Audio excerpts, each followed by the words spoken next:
Welcome back. I'm Tom Rayner. I'm the author of I Am a Church Member, an Autopsy of a Deceased Church. And it has been really fun for me. Exciting is a word that I've overused, but it's been that too, to be allowed to be in your church for this consultation. And a reminder, if I were doing an on-site consultation, 80-90% of what I'm saying now would be delivered to you, and I would contextualize the other 15-10% or so. But you're able to contextualize it because you can take the information that I'm giving you right now and you can make it appropriate for your church. We're about to move to a new area. We have been talking about the four legs of the stool and focusing on the expectation leg of the stool. And we're going to move in just a moment to the other leg, and particularly the one about the discipleship, the ongoing process of discipleship. But let's just move for a moment and let's go back and make certain that we've gotten everything from the previous module. So let's do a review of Module 6 and just go over those things we went over. We had 10 examples of raising expectations in your church. And I wonder how many times I've talked about the new members class and how many times I've said that that should be a high priority. And by the way, let me just make the appropriate segue at this point. You almost have to have a new members class to have a process of discipleship, because it's in the new members class where you communicate the process of discipleship, what we will learn and what I call the equivalent of simple church. And so we looked at the new members class. We talked about it being offered on a regular schedule, being consistent with it. We talked about that Sunday is really the day that more churches tend to be offering this new members class, and it's about 3 hours. But again, I just reminded you that you don't have to stick with that. Work whatever works for you. Just work it well. A reminder too that in the previous module we left you a bonus video, how to have a highly effective new members class. I hope you've had time to go over it before we go to the next leg of the stool. If not, make sure you do so in the very near future.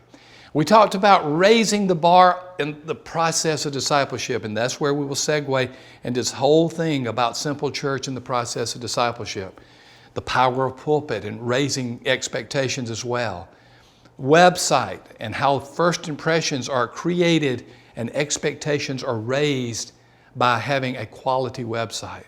The importance of social media. And hear me well, social media is the new language of the people. If you're not talking in social media, if you're not speaking in their vernacular in some way, blogs or Twitter or Facebook or Pinterest or Instagram, and the list goes on and on. If you're not communicating somehow through social media, you're not communicating in this new world, and you're not being missional in your communication. We will look at this sixth area and a little more into the simple church or the process of discipleship. What you measure is what you get. And we've talked about historically, there have been different measurements that have been raised to the top. Sometimes total membership, you don't hear about that much. Worship attendance, in some churches in the past, Sunday school attendance, giving to the church, stewardship, budget giving, other giving, and the list goes on and on. But what you measure is what you get. That raises the bar of expectations as well. I emphasize, I almost said it redundantly, every leader should be mentoring someone. Every one of you who are in a leadership role at least once a year, even if it's a short-term mentorship, should take someone under your wing and help them become a more devoted follower of Christ. We talked about if you can get your members in a daily Bible reading plan, that raises the bar. And if you raise the bar, you begin the process of revitalization. We also said that in your new members class, you should define the minimum expectations. Any member should be doing the following. You have to fill in those blanks. And I gave examples about attend a worship service, be in a small group, be involved in a ministry. And I gave several examples. What are the minimal expectations? And then finally, we talked about using a greeters ministry wisely, even about extending it to the parking lot, because when there are greeters at the church, you're communicating something that they are valuable, to the guests are valuable, that the members are doing something that makes a difference. It raises the bar of expectations. And then I gave this reminder. Pray that the bar will be raised. Pray that people will take membership more seriously. When I wrote the little book, I Am a Church Member, I did so because I so value the local church. And I know what a difference it can make in this world and for the kingdom when it is really effective. Pray that there will be people involved in ministry. Pray that more will be in small groups. Pray that there will be a sense of God's presence in the worship service. Pray. Unleash the power of prayer toward expectations. So we've done a lot on this one leg of the stool called expectations. I hope you have benefited somewhat from my consultation in this area. But now it's time to move to a second leg of the stool. And we're going to spend some time on this. In fact, we're going to take 3 modules to talk about that. And it's the process of discipleship. And you got to understand that the process of discipleship is vital in revitalization. That almost sounds redundant. And please understand too that when I talk about the process of discipleship, I am going to use an example called Simple Church. And Simple Church is going to be the example that whole area that Eric Geiger and I talk about that defines the process of discipleship. In other words, the process of discipleship equals Simple Church. So whenever I say Simple Church, I'm talking about process of discipleship. When I'm talking about process of discipleship, I am talking about Simple Church. So where do we begin? First, you need to understand that when I say process of discipleship, that means it is a discipleship process. I'm repeating myself, just taking out the preposition. And this is a process to help people become more mature followers of Christ in the ministry of the church. There's certainly areas where you can grow as a Christian, praying on your own, reading the Bible on your own, ministering to others on your own, and the list could go on and on. But the church should have a plan, a process of moving people into greater discipleship. So we're asking the question, how do you move your church members or your people towards spiritual growth in your church? Is it clearly defined? Is it something that you understand and that members understand? And many times people think they read Simple Church and it's all about eliminating things. Well, Simple Church is not all about eliminating things. The process of discipleship is not all about eliminating things, but it is about cleaning up some of the clutter. Many of our churches are activity-based. They are activity-driven. And there's a sense that the more we do, the more spiritual we are. The busier we are, the greater that we're doing things for God. And quite frankly, we have activities that are taking people away from their families. We have activities that are not allowing people to grow spiritually on their own. We have activities that are taking people out of the community and connecting with the community. It is absolutely incredible that we in the church are often doing things that are hurting discipleship. So it is about cleaning up clutter, and we'll be talking about that, but there has been somewhat of a misunderstanding that Simple Church is all about simple. I can understand that because that's the title, Simple Church. And it is about cleaning up clutter, but it's mainly about a process of discipleship. Now, the big question in all of this, it's the mission vision statement. Many churches have adopted a mission or vision statement. I'm using that synonymously. I'll mostly call it a mission statement. Many churches have adopted a mission statement and they've put it in their constitution and bylaws, or they printed it into their permanent etchings on their website, or it's hung on a wall in the church and they say, yay, we got a mission statement. And they don't do anything with it. It's up there, most people have forgotten about it. A mission statement should lead people to action. So a mission statement should be an action statement. Therefore, we are going to talk about Simple Church, starting with the mission statement. I love this quote by Hans Hoffman. He says this, "The ability to simplify means to eliminate the unnecessary so that the necessary may speak."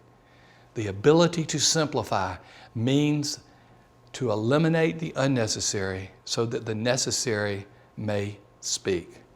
So now let's give a definition of a simple church. Here you go. Let's take this down. We'll have it printed in the PDF for you in case you don't get every word. A simple church is a congregation designed around a straightforward and strategic process that moves people through stages of spiritual growth. One more time. A simple church is a congregation designed around a straightforward and strategic process that moves people through stages of spiritual growth. That is our definition of simple church. Now let's break this down. You see the word designed in there. You know what design means? That as you have done this clarification of what the process is going to be, you have been highly intentional about it. You have designed something. You have gone about this with intentionality, with prayer. But it also says it is designed around. That means that it's not just out there in the abstract. It has meaning and connection to the life of the church. There's also the word straightforward. What does straightforward mean? Clear, strategic, understandable. And so the process of disciple making or simple church, as we're using them as synonyms, the process of discipleship should be clear, should be straightforward. But also we use the word strategic. What do we mean by strategic? It means that there is a goal in mind. What is the goal that is in mind? To make disciples. To make disciples through the ministry of the church. And again, at the risk of redundancy, I know that disciples are made outside the context of the local congregation, but they definitely must be made within the context of the congregation. So strategic means that it has a goal in mind, that you want to see more mature followers of Christ, and this is the plan on how you do so. The definition also says moves people. You know, this is not some push-button program, and you go get this program and you install it, and all of a sudden you have a strategic discipleship process. This is about people. This is about being intentional about men and women going through a process in the church where they can become more intentional followers of Christ. It's about what they do in the church, what it's about their life in the church, that everything that they do has an intentionality that moves them. And moves them to what? That's the next part of the definition. Through the stages of spiritual growth. Keep that in mind, through the stages of spiritual growth. The outcome that you want is disciples. The outcome that you want is people who are more mature followers of Christ. You want them to have a plan that if they do this, there is a higher likelihood that they will become more committed to the cause of Christ and therefore more committed through the local church. So Eric Geiger and I, a few years ago, based upon his research, it's kind of a funny thing that happened. Several years ago, I was a dean at Southern Seminary, and there was a doctoral student by the name of Eric Geiger. And Eric was under the doctoral supervision of my friend and co-worker, Brad Wagner. And, you know, I get a lot of requests for people who want to say, hey, will you co-author this book with me, or will you endorse this? And, you know, I'm honored that people think highly enough of me that they want me to do that. But there are a lot of doctoral students that say, I've written this amazing dissertation, and it's got to get published, and I want you to help me get it published. Well, if you know Eric, he's full of energy, and he's full of vision, and I didn't know this guy. And Brad, Dr. Wagner says, will you meet with Eric Geiger? Will you just take some time with him?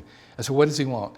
Well, he thinks his dissertation is publishable, and he wants you to co-author it with him. I said, what? Another doctoral student that wants me to co-author their dissertation? Are you serious? He said, you just need to hear this guy out. So Eric came into my office, and I was expecting just, let's get this over with. And he was full of energy, and he started giving me his research and the results of it. And he was saying, now, Dr. Rayner, here's what happened. I did this study, and I found out that the churches that were really, and he didn't use the word revitalizing, but I'll use the word revitalizing, were churches that had a very clearly stated process of discipleship. And he showed me the data, and he showed me the correlation factors, and he showed me all of the statistics, much of which I was familiar. And I just kind of paused for a moment. I said, this is incredible research. You're telling me that churches that have a clearly defined process of discipleship are some of the most maturing churches I would say now they're churches that are on the process or the path of revitalization. And so I got really excited. And I said, I think this is publishable. He said, what are we going to do? So I picked up the phone and called my publisher. I called my editor, and he said, well, that sounds like a great idea. Well, can y'all fly to Grand Rapids? So we flew to Grand Rapids. We made the pitch to my publisher. I remember Eric sitting by me in a restaurant, and he was getting so excited that I was afraid he was just going to overwhelm the publisher. So I sent him a little note, this very sweet little note, and it said on it, shut up, so that I could talk. And I talked, and we made the pitch to the publisher, and it became Simple Church. That book, God has just blessed. It has done incredible things in churches. Why? Because what Eric discovered was that churches that are not nebulous or that just have a bunch of activities that are not nebulous about their process of discipleship, but they're clear. These are the churches that are more likely to be growing, to be healthy, and in the context of what we are talking about in this series of consultation videos, more likely to be revitalized. And that's why I'm going to spend 3 modules, 3 sessions talking to you about the necessity of having a process of discipleship, about the necessity of having this clear, understandable, easy to grasp for all your members about what it means to become a follower of Christ. So here's how we designed it. We said the process of discipleship has 4 components: clarity, movement, alignment, and focus. Clarity, movement, alignment, and focus. Now, what does that mean, clarity? Well, clarity means that it's straightforward. It's clear. That's almost redundant. That it's understandable. That someone would read this and they will understand, hey, I know what your process of discipleship is. It is clear. It is straightforward. And then there was the word movement, which means that there's a strategic process to help people go from one stage to the next to become more fully devoted followers of Christ. And then there was the stage of alignment. Look at everything that's going on in the church and every future thing that will go on in the church, activities, ministries, and does it align with that process of discipleship? Does it line up with what you are saying is how you make disciples? Which leads to the last of the 4, focus. That means everything else is eliminated or minimized. And here's what we found. Churches that grasped the simple church revolution were some of the churches that had revitalization. It became a major portion of revitalization, just as high expectations were. So was Simple Church. And keep in mind, Simple Church means the process of discipleship. So, I want you to understand clearly that as we go through Simple Church, as we go through this entire understanding of a process of discipleship, as I break it down more, that we're going to be talking about one of the keys that are necessary for revitalized churches. Frankly, I have people that come to me quite often in different ways, through social media, through emails, sometimes through telephone calls, and just a multitude of ways that say, hey, what are the major keys to revitalized churches? And I don't think they're looking for a quick fix solution. I don't think they're looking for some type of magic button outcome, but they want it clear. They want to understand. And what has been exciting about this consultation and sharing this information with you is we have grasped now what again, I'm mixing the metaphor, what the buckets or the legs of the stool are. And one of those is that process of discipleship. And what we will be doing in the future, again, a redundant reminder, simple churches are revitalized churches. I think it's important that we just do a little bit of review because we have flown through this information. We've gone through it at such a pace that even I'm not sure I've gotten it all. So here's what we've learned about Simple Church and revitalization. First of all, the Simple Church is a discipleship process. It asks the question, how do you move people towards spiritual growth in your church? What is the plan? What is the clarity? It is about cleaning up the clutter. It is about greater simplicity. It is about not doing some things that you should not do. And I'm just going to give a little bit of heads up and a warning here. Many people took the simple church model and they took it to be exclusively about cleaning up clutter, that last portion focus. And they went in just almost a slash and burn type of approach and eliminated all of these areas, and it caused church members to get upset. That's not what we're saying. We're saying eventually have all of your ministries and activities aligned, but do so wisely as you clear up the clutter, because many people have an attachment or an affection toward something, and you don't just need to go tear it apart until you've given the good reason why and how it does not align with what you're doing. We ask the big question, is the mission and vision statement an action statement? I will go into that in the next module. I will talk in detail about how to design your mission statement to be an action statement. How that it should not be this abstract concept, the mission statement, should not be an abstract concept, but it should be something that moves people towards specific actions. I loved again and repeat the quote from Hans Hoffman, the ability to simplify means to eliminate the unnecessary so the necessary may speak. Then we went through this definition of a simple church. A simple church is a congregation designed around a strategic, straightforward and strategic process that moves people through the stages of spiritual growth. One more time, a simple church is a congregation designed around a straightforward and strategic process that moves people through the stages of spiritual growth. So it's designed, which means it's highly intentional. It's thought through, it's prayed over. It is something that has much effort and much prayer has been put into it. But it's designed around. It's not just something that is designed in the abstract. It has a purpose, and that purpose is to make disciples. It's straightforward. One of the reasons we call it simple church is not just cleaning up all the clutter in a church, all of the activities, but because this process of discipleship gives clarity. The mission statement becomes the process of discipleship.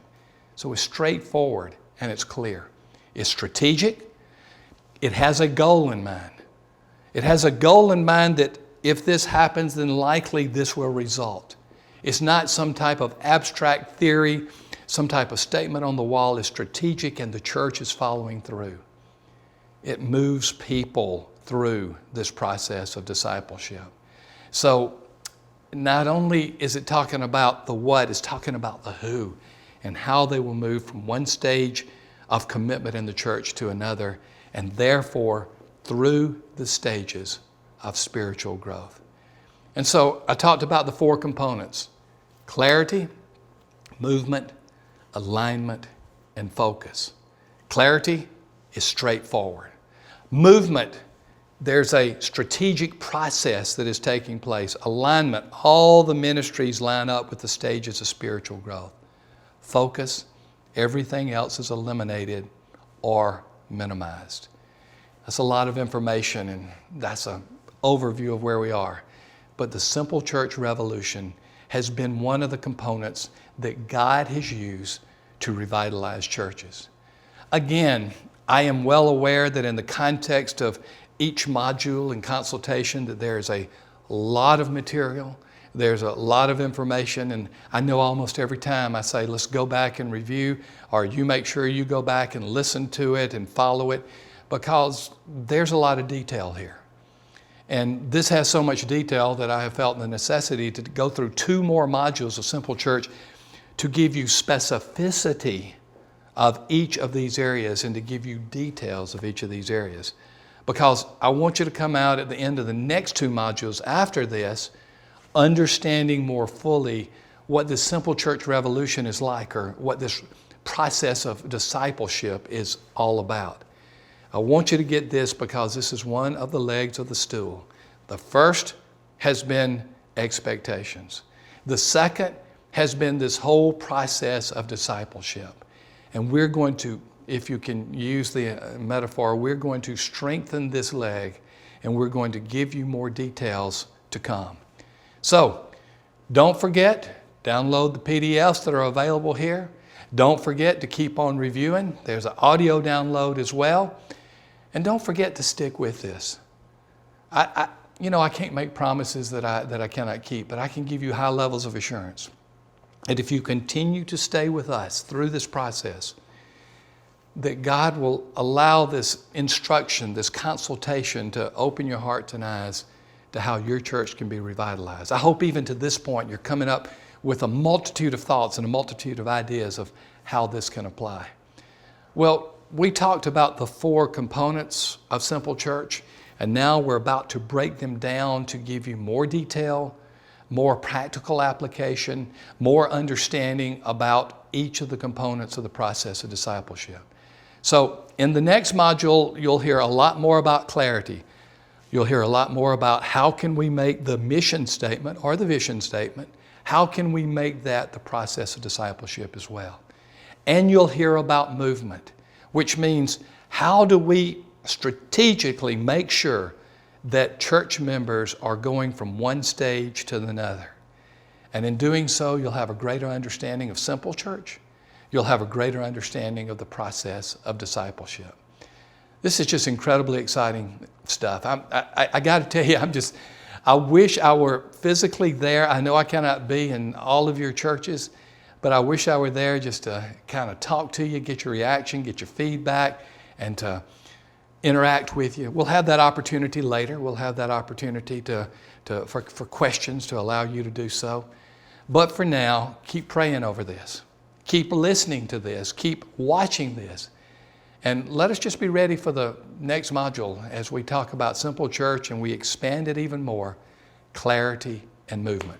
Thanks for being with me in this module, and I'll see you in the next video and the next module of Simple Church, clarity and movement. I'll see you there.